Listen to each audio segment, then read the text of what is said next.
There are decisions that have to be made about when it's appropriate to cut bait. In 2023, council learned city staff had been collaborating for more than a decade with other municipalities, eventually hiring a consultant to develop software to track social housing, software which had not been used by London. Do we keep pouring money into a system which is not live? I do think we're going to get to a point to this where if it does become live, it could very well be obsolete. 2 years later, a report reveals that London's share of the costs are even higher than initially thought for software staff now admit they'll never use. It reads, quote, London's all-in cost from project inception through to software development completion is approximately $1.3 million.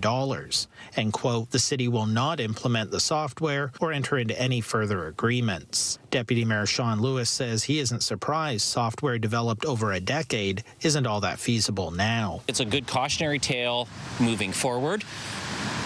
I'm a little frustrated that there was really nothing that could be salvaged out of it. Back in November of 2023, when London's expenditures were estimated at $1 million, City Council directed staff to close out all financial obligations to the initiative. However, the new report states that fully withdrawing from the Housing Collaboration Initiative won't be completed until this coming April, 2.5 years after Council's direction. I wish it had been a little sooner, but I understand why it's taken staff this long.